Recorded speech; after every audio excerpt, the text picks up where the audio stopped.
Le court passage du Coran qu'on va explorer ensemble est vraiment fascinant, parce qu'il ne se contente pas de nous donner une définition de la foi. En fait, il nous embarque dans un véritable voyage en 4 étapes. Ça part de la valeur de nos biens matériels, pour aller jusqu'à la question de la responsabilité, de la connaissance. C'est tout un parcours. Alors, tout commence par une question absolument fondamentale, qui traverse toutes les cultures, toutes les époques. Au moment décisif, qu'est-ce qui a vraiment de la valeur? Qu'est-ce qui peut, au fond, nous racheter?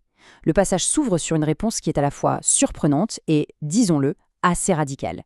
L'image est incroyable quand on y pense.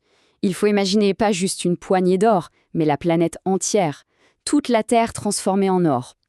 Le Coran oppose d'emblée que même cette richesse absolument inconcevable n'a aucune valeur sur le plan spirituel s'il n'y a pas la conviction profonde, la foi. Donc la première étape de ce voyage, c'est ce constat. La monnaie du monde n'a tout simplement pas cours dans l'économie du salut.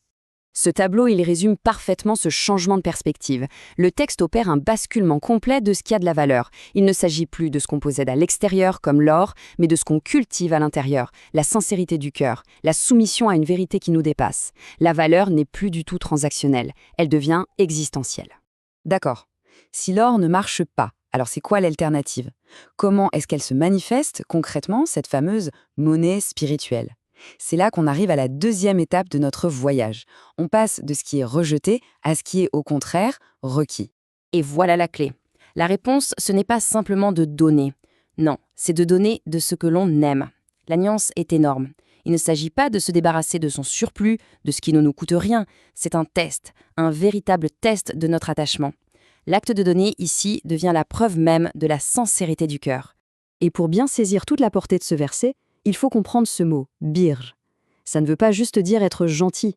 Le bir, c'est un état de perfection éthique, une droiture à la fois intérieure et extérieure, une bonté totale. C'est le sommet. Et le verset précédent nous donne justement le chemin pour y arriver. La distinction est absolument cruciale. La charité ordinaire, bon, c'est un geste social, souvent assez facile. Mais atteindre le bir, c'est tout autre chose. C'est un acte qui est profondément psychologique. En donnant ce qu'on aime, on ne donne pas juste un objet.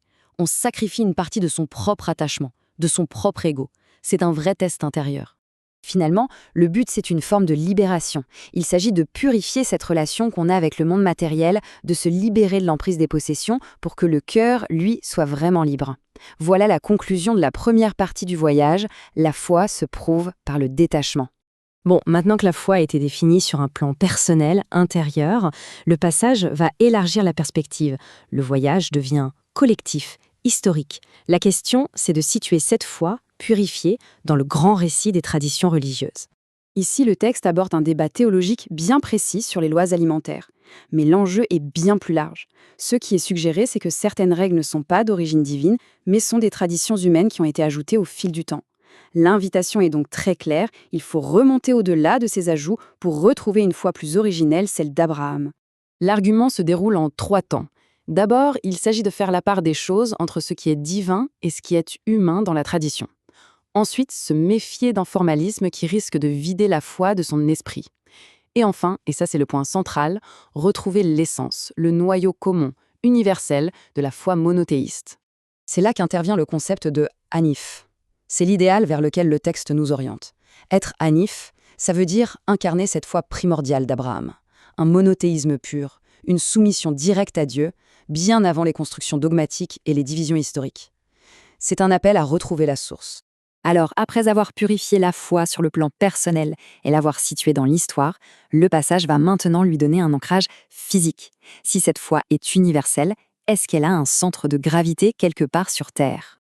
L'idée est à la fois poétique et très puissante. La foi, ce n'est pas une simple abstraction qui flotte dans les esprits. Non, elle s'inscrit dans la géographie, elle a une mémoire des lieux. Il existerait donc un point sur la carte, un lieu tangible qui servirait de rappel de cette histoire universelle. La question devient alors évidente. Quel est ce lieu? Où se trouve cet épicentre de la foi primordiale? Le Coran va y répondre de manière très explicite. La réponse, c'est la Kaaba, à la Mecque. Et ce qui est frappant ici, c'est l'insistance sur son universalité. Elle n'est pas décrite comme le premier lieu de culte pour un peuple ou une tribu, mais bien comme la première maison établie pour l'humanité et une guidée pour les mondes. Ce lieu n'est pas qu'un symbole vide. Le texte lui donne des qualités très concrètes. Il contient des signes évidents, il a un lien direct avec la figure d'Abraham, il offre une protection, un sanctuaire de paix. Et il devient la destination d'un pèlerinage qui a pour but de rassembler tous les croyants. En résumé, la Kaaba est présentée comme le point de convergence de tout ce qui a été dit avant.